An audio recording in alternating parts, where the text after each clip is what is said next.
Et je laisse la parole à Alexandre de Galzin qui reçoit Charles Alloncle pour parler donc de ce vote de confiance. Merci Alexandre. Je vous en prie Liselotte. D'abord, Charles Alloncle, je rappelle, vous êtes député UDR de la 9e circonscription de l'Hérault, porte-parole aussi de votre groupe à l'Assemblée nationale. Avant de partir sur la question du vote de confiance, très rapidement, quelle est votre impression sur l'affaire Patrick Cohen, comme on commence déjà à l'appeler, ces journalistes du service public qui sont pas comme nous parce qu'ils sont méchants, mais au-delà de ça, qui en fait discutent carrément de stratégie électorale et de comment faire pour faire gagner le centre-gauche sur le service public? J'ai envie de dire à la fois scandalisé, mais en même temps pas surpris. Je pense que ça fait longtemps qu'on a des lourdes suspicions sur l'absence de neutralité du service public. Le problème, c'est que ça nous coûte chaque année aux Français un peu plus de 4 milliards. Quand il faut en trouver 40, et surtout qu'il faut être sûr d'une neutralité de l'audiovisuel, là, ça pose un vrai problème. Donc c'est la raison pour laquelle on pouvait encore la question, c'est même pas tant de la neutralité, parce que c'est la question surtout en fait de l'équilibre qui se pose, parce qu'évidemment un journaliste ne peut pas être neutre, pas plus qu'un citoyen ne peut l'être. En revanche, la question c'est une représentativité, et là on voit clairement que des têtes d'affiche travaillent pour le centre-gauche, qui représente lui-même 1,5% jusqu'à 5% de la population. Il y avait un institut, je crois que c'est l'Institut Thomas More, qui il y a 1 an ou 2 avait analysé la représentativité des invités sur l'audiovisuel public. Et en faisant leur classification, ils avaient vu qu'il y avait moins de 4 ou 6% d'invités de droite ou d'extrême droite sur les émissions type Radio France et France Télévisions. Donc on voit déjà qu'il y a des biais qui sont évidents, que tous les Français voient, et que les derniers à ne pas admettre, c'est évidemment ces journalistes-là. Nous, à l'UDR, on avait encore notre droit de tirage pour une commission d'enquête. Et donc, on a décidé de mettre en place une commission d'enquête pour aller vérifier ça.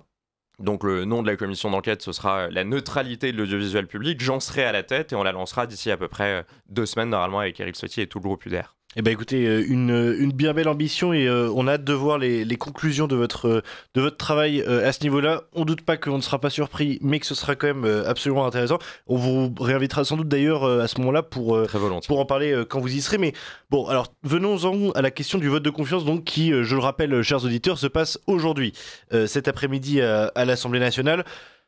Bon, là, est-ce que tout est joué? Est-ce que c'est sûr à 100% pour vous que François Bayrou va tomber cet après-midi? Il n'y a aucun doute sur le fait que François Bayrou et le gouvernement tomberont cet après-midi. Et je pense, d'ailleurs, ce qui est assez inexplicable, qu'au moment où il fait cette annonce lors de sa conférence de presse, il sait qu'il n'y a aucun doute. Il sait qu'il n'a pas répondu à un certain nombre de groupes politiques tout au long de l'été. Il sait que la première copie budgétaire qu'il propose est injouable pour beaucoup de groupes politiques, y compris le nôtre. Parce qu'il y a un budget où on vous dit qu'il y a à peu près 44 milliards de réduction de la dépense publique, dont 20 milliards d'augmentation d'impôts et de taxes, dans le pays qui est déjà le plus fiscalisé au monde, dans le pays qui compte déjà le pourcentage dépenses publiques par rapport au PIB le plus élevé, c'était absolument indéfendable. Donc évidemment qu'il va tomber, ça se fera probablement aux alentours entre 18h et 20h. Maintenant, toute la question, c'est que fera Emmanuel Macron ? Nous, on prend cette responsabilité de ne pas voter la confiance, d'abord parce que je pense que c'est ce que les Français attendent, mais c'est aussi parce qu'il y a une possibilité institutionnelle qu'Emmanuel Macron appuie sur le bouton de la dissolution. Alors, d'abord, avant d'arriver à la question de la dissolution, parce qu'évidemment, il y a 3 questions qui se posent dans les faits. Par gradation, c'est confiance, dissolution et même démission, si on veut aller vraiment jusqu'au bout du raisonnement. Sur la question de la confiance, on a compris, mais d'un autre côté, il y a un peu moins d'1 an, le Rassemblement national et l'UDR votaient pour une motion de censure pour faire tomber Michel Barnier. On a perdu Michel Barnier, on a eu François Bayrou. Est-ce que Bayrou était meilleur que Barnier ? Alors vous me répondrez sans doute qu'il n'était pas pire, mais si Emmanuel Macron s'enferme dans son idée de ne pas vouloir dissoudre comme il semble l'être jusqu'à présent, honnêtement, quel intérêt ça a de faire tomber Bayrou, qui est sans doute pas meilleur ni pire que le précédent ? L'intérêt, c'est que là, on est 1 an après les dernières élections législatives, que constitutionnellement, institutionnellement, on a la possibilité de rappeler les Français devant les urnes. Donc l'objectif, c'est de forcer la main à Emmanuel Macron pour obtenir une dissolution. C'est l'objectif. Alors, il y a cet objectif qui est là, qui est évident. Il y a l'objectif d'éviter une copie budgétaire qui est honnêtement inqualifiable, où on voit que François Bayrou, alors que ça fait 20 ans, 30 ans qu'il nous explique que la dette est un péril, que la dépense publique aujourd'hui est trop élevée, que les Français soi-disant payent trop d'impôts, mais c'est le même problème que tous ces politiques qui donnent des grandes leçons, mais qui sont tétanisés au moment où ils sont en responsabilité. Vous en pensez quoi des 2 jours fériés par exemple, c'est une mesure qui était censée faire gagner, il me semble, 4 milliards d'euros. Mais en fait, c'est absolument scandaleux parce qu'on est dans un pays où le travail ne paye plus. Par exemple, dans les 30 Glorieuses, à l'époque de nos grands-parents, vous preniez à peu près... vous doubliez votre niveau de vie quand vous étiez un travailleur tous les 15 ans. Aujourd'hui, vous travaillez, pour doubler votre niveau de vie, il faut attendre 85 ans. Le travail ne paye plus, c'est une certitude. Il y a beaucoup trop de cotisations, beaucoup trop d'impôts, notamment sur le revenu. Et vous ajoutez à ça un Premier ministre qui vient vous faire la leçon en disant les différents gouvernements sur les dernières années ont cramé la caisse, mais ce sera aux Français notamment qui payent qui travaillent d'aller éponger ça. C'est parfaitement scandaleux, parce que ce qu'il faut que les Français aient bien en tête, c'est que les 2 jours fériés de travailler, beaucoup pensaient que ça allait être des jours rémunérés, qui permettraient d'augmenter leur pouvoir d'achat. Pas du tout. C'est 2 jours travaillés, toujours pour de la dépense publique, pour l'État, pour payer plus. Ah, d'accord, ok. Donc, et non payé, donc... Donc en fait, à la fin, c'est des cotisations à la fois patronales et sociales. Alors, est-ce que vous voyez la contradiction apparente qu'il y aurait à justement, vous dites, baisser les impôts et donc les recettes de l'État? En fait, j'ai envie de dire, conjoncturellement, la dette augmente nécessairement avec votre idée justement de réduire les impôts qui pèsent sur les Français. C'est-à-dire que c'est mécaniquement des recettes en moins pour l'État. La priorité est sur la réduction de la dépense publique. On a présenté notamment à l'UDR un plan de 100 milliards d'euros d'économie. En quelques mots, c'est 100 milliards. En quelques mots, bon, il y a différents leviers. Les principaux leviers, c'est évidemment la réforme de l'État, réduire le train de vie de l'État. Je pense à cet aréopage de 1200 comités au Conseil, au commissariat qui ne servent à rien, dont le coût et le budget est évalué entre 80 et 100 milliards par an, qui emploie 400 000 personnes, donc c'est un véritable État dans l'État. Alors on pense au commissariat au plan de François Bayrou, de Clément Beaune, on pense au Conseil national du bruit, qui ne sert strictement à rien. Le Conseil national du bruit qui existe, effectivement. On propose même aux députés de siéger au conseil d'organisation, enfin au conseil d'administration de ce conseil-là. Donc j'ai découvert ce truc-là en arrivant à l'Assemblée. Et en fait, des noms comme ça, complètement pompeux, complètement vides, où vous ne comprenez même pas la mission quand vous allez sur le site internet de ce conseil, il y en a mais des dizaines. Donc voilà, ça, vous voyez, c'est entre 80 et 100 milliards. C'est souvent des copains Courcase. Donc je pense à Bérangère Couillard, par exemple, ancienne ministre d'Emmanuel Macron, qui a perdu aux législatives, et donc qu'Emmanuel Macron a recasé au Haut Conseil à l'égalité entre les femmes et les hommes. Alors, ça pourrait être intéressant s'il n'existait pas déjà un ministère. C'est ce que j'allais dire, oui, tout à fait. Il y a un secrétariat d'État, il me semble. Il y a un secrétariat d'État. Donc, il y a un secrétariat d'État et un haut conseil. Et un haut conseil pour exactement la même mission. Et donc, cette dame-là est payée 5 000 euros par mois pour produire un rapport par an sur l'état du sexisme et du masculinisme en France. Bon, c'est un exemple, mais des exemples comme ça, en fait, il y en a à l'appel. Donc, déjà, premier levier, c'est la réduction du train de vie de l'État, une vraie réforme de l'État, et en finir avec ces planques de copains. Donc, déjà, on peut économiser beaucoup. Deuxième, c'est la simplification du millefeuille territorial. On est dans un pays où on a 5 strates de collectivités locales, c'est du jamais vu. Commune, intercommunalité, département, région, en plus de l'État. Vous ajoutez à ça les syndicats mixtes et pareil, tout un ensemble de trucs. En fait, ça devient absolument ingouvernable au niveau local quand vous voulez prendre une décision. Oui, parce que même, par exemple, sur la gestion de l'eau, c'est fait selon des bassins. Enfin, en fait, généralement, ça s'entrecoupe au point de plus suivre aucune... parfois, ça suit des logiques territoriales naturelles, d'autres fois des logiques administratives pures liées à l'État, d'autres fois des logiques culturelles. Enfin, c'est vrai qu'on avait déjà discuté de ce sujet avec vous, mais c'est tout à fait abscon. Et alors ça rapporte combien? Alors, l'enchevêtrement de ses compétences, parce qu'en plus de ça, le fait qu'il y ait des doublons fait que les compétences sont parfois partagées, elles sont doublonnées. Le maire de Charleville-Mézières a fait un rapport, 7,5 milliards juste sur l'enchevêtrement des compétences. Nous, on propose de supprimer les régions, de fusionner les départements, donc de faire un peu un niveau territorial supérieur aux départements. Ça nous rapporterait à peu près, on pense, 20 milliards, puisque en seules dépenses de fonctionnement, les départements, c'est 75 milliards, les régions, c'est 33 milliards. Seules dépenses de fonctionnement.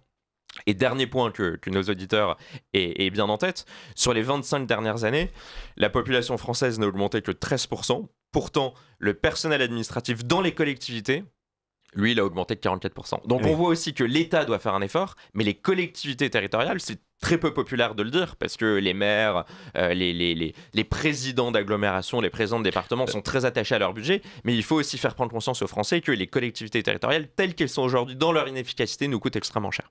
Alors, effectivement, là, on a un plan, et surtout, ce qui est assez étonnant, c'est que c'est des mesures qui, j'ai envie de dire, ne touchent même pas forcément à l'immigration, enfin, c'est des mesures qui seraient plutôt consensuelles, et qui, en fait, pourraient être presque transpartisanes, et si voilà, peut-être que si on parle des collectivités territoriales, j'ai envie de dire, les amoureux du fonctionnariat pourraient râler un petit peu, mais sur le principe, c'est vrai que c'est plutôt transpartisan comme mesure.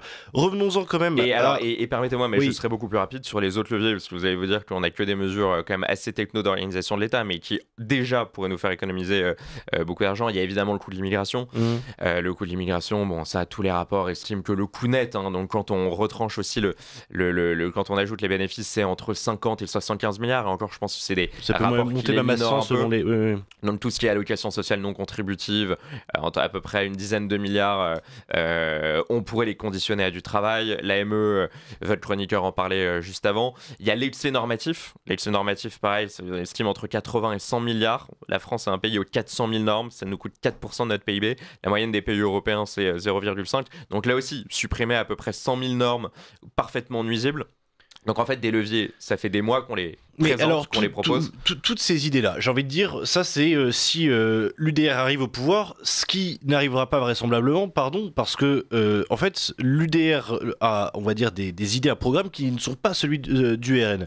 Et donc, on en arrive à un point qui est quand même, pardonnez-moi, mais je pense important, c'est que en cas de, imaginons qu'il y ait une dissolution, effectivement, comme l'UDR et le Rassemblement National le demandent. L'UDR, je crois qu'on vous a accordé quelque chose comme 60 circonscriptions, si je... 80, pardon, non, alors c'était 60 en 2024, exactement. 80 maintenant, donc on a augmenté le RN a augmenté artificiellement votre poids politique à l'intérieur du découpage territorial, mais d'un autre côté, même en admettant, scénario qui est pour l'instant peu privilégié, que le Rassemblement National et l'UDR obtiennent ensemble une majorité absolue ou une majorité relative suffisamment proche de la majorité absolue.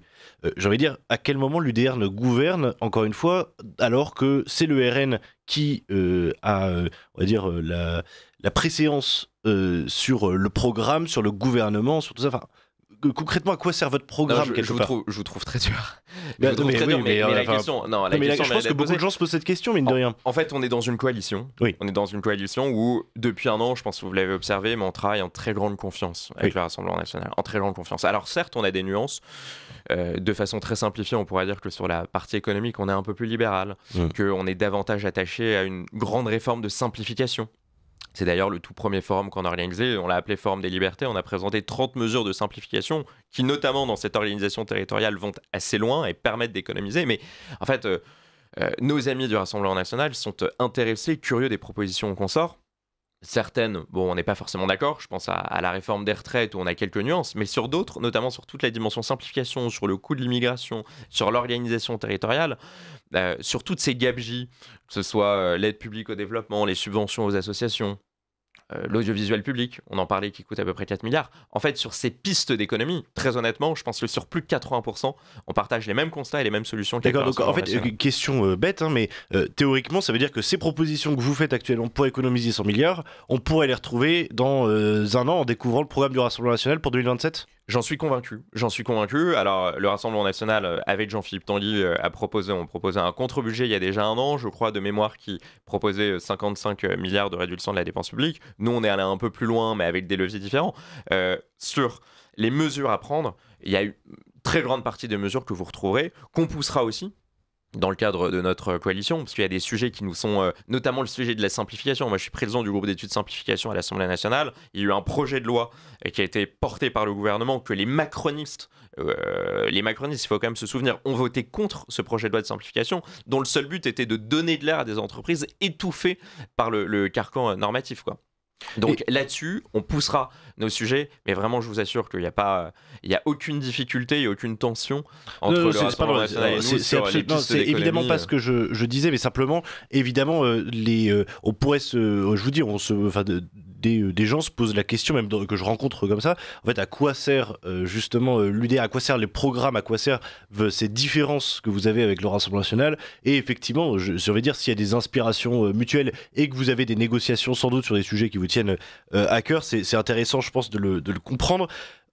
Sur la dissolution, encore une fois, que vous appelez de vos voeux, dans le cas où, mettons que ce qui semble, selon les projections, assez probable, qui est, dans le cas d'une dissolution, que le Rassemblement national gagne 20 à 30 sièges, que la gauche gagne une vingtaine de sièges elle aussi, et que le centre s'effondre à peu près d'autant. Concrètement, est-ce que la situation aura vraiment avancé, et qu'est-ce que vous pourrez faire de plus ?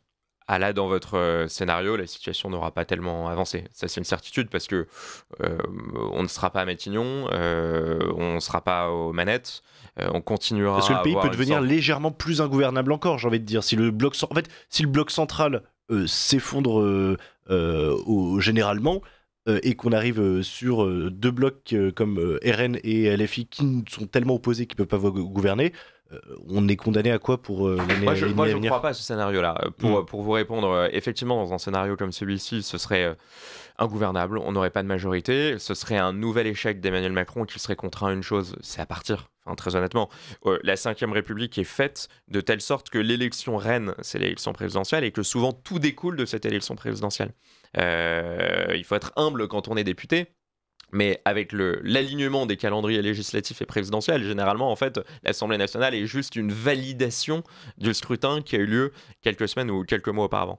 Donc, dans un scénario comme celui-ci, la dernière solution, ce sera le départ d'Emmanuel Macron. Mais j'ai l'impression, quand je vois les sondages, je crois que c'est près de 70% des Français qui, en cas de nouvel échec de dissolution, dans le scénario que vous proposez, attendent un départ, une démission d'Emmanuel Macron, qui serait une posture vraiment gaulienne. Moi, je lis ci et là que ce serait contraire à l'esprit de la Ve République. Il faut se souvenir du général de Gaulle, 69, il perd son référendum, c'est même pas forcément son référendum, mais en tout cas il perd, il se fait désavouer dans les urnes, il quitte l'Élysée. Donc si on veut vraiment une inspiration gaulienne, un retour aux sources de la Ve République, je pense que une démission quitter la présidence de la République, contrairement à ce que pense Bruno Retailleau, n'est absolument pas une originalité. Donc ensuite, moi je partage pas votre scepticisme. Je pense que si on retourne aux urnes, si le président de la République active cette dissolution, je pense très sincèrement qu'il y aura une vague. Parce qu'une vague pour notre coalition UDR-RN, le nombre de personnes que je rencontre sur le terrain et puis même des sondages quand même très élevés sur le regret qu'ils ont pu avoir de ne pas voter pour nous au deuxième tour en se faisant avoir par ce front républicain. Un sondage, c'était seulement 3 semaines après le deuxième tour des législatives, donc il y a 1 an, vous aviez 54% des macronistes et 65% des LR qui avaient fait barrage au deuxième tour au Rassemblement national, qui s'en mordaient déjà les doigts et qui exprimaient 3 semaines seulement après, regrettaient leur vote, notamment aussi parce qu'on n'avait pas pu avoir de majorité et parce qu'ils se sont sentis un peu bernés. Et alors, la question qui se pose forcément aussi, Charles Aloncle, c'est, on sait ce qui est arrivé, ce qui est advenu du plan Matignon et de ses faiblesses. Plan Matignon donc organisé par le Rassemblement national, je rappelle, dans le cadre des législatives pour 2024. Est-ce que cette année, le Rassemblement national et l'UDR sont vraiment prêts pour des élections et ensuite pour gouverner ? Ça fait maintenant quasiment 1 an qu'on s'y prépare. Du côté de l'UDR, on s'en est occupé avec Guilhem Carayon, notre secrétaire général et moi-même. Du côté du RN, on le sait, Thomas Ménager, Kevin Pfeffer, Hélène Laporte, Julien Audoul qui s'y sont consacrés. Je les ai vraiment vus à l'œuvre dans une forme d'engagement total. Il y a énormément de circonscriptions, on a 577, donc autant de candidats potentiels. Parfois dans les circonscriptions, il y a 4-5 personnes qu'il faut rencontrer, auditionner, sur lesquelles il faut se renseigner. Le travail a été fait. Il a été fait, je sens vraiment, je le vois de l'intérieur. Avant, moi, j'étais pas proche du Rassemblement national, je les connaissais pas vraiment. Je vois à quel point de l'intérieur, ils ont mis tous les moyens, y compris humains, pour avoir les meilleurs candidats possibles dans l'ensemble, sur l'ensemble du territoire. Donc là-dessus, très honnêtement, je me fais pas d'inquiétude, même si je pense qu'on est les seuls candidats de tout le spectre politique à être traqués par une bonne partie des journalistes, qui, une fois que l'élection est annoncée, une fois que les candidats sont déclarés, vous pouvez être sûr que vous allez être passé au peigne fin toute votre vie, celle de vos conjoints, celle de votre famille, vos antécédents vont être revus, relus, vos pages Facebook et tout. Je pense qu'on est à peu près les seuls sur le spectre politique à faire l'objet d'une telle mise à nu. Pour l'instant, vous inquiétez pas, Charles Aloncle, on va se mettre sur le dossier. C'était nous une aussi, on va avoir notre plan Matignon à nous invitation aussi. parce que je pense que quand vous regardez les collaborateurs LFI qui aujourd'hui sont engagés et payés par l'Assemblée nationale. Certains ont des profils très inquiétants et je suis pas sûr qu'on ait fait le 10e du travail de screening que les médias de gauche ont fait. Et ce serait assez intéressant parce qu'on découvrirait quand même beaucoup de choses très inquiétantes. Tout à fait. Eh bien, écoutez, en tout cas, merci beaucoup, Charles Laloncle, d'avoir été aujourd'hui avec nous pour parler de ce vote de confiance, de la dissolution et puis des propositions aussi de l'UDR, de l'articulation de votre parti avec le Rassemblement national. Il y a plein de sujets, envie de dire, dont on pourrait encore parler, mais ce sera donc pour une prochaine fois. Et on n'oubliera pas de vous inviter aussi pour votre commission d'enquête sur la neutralité de l'audiovisuel public, sujet qui s'annonce déjà, qui est brûlant d'actualité aujourd'hui, mais qui s'annonce pas moins intéressant pour demain. Merci beaucoup, merci à vous.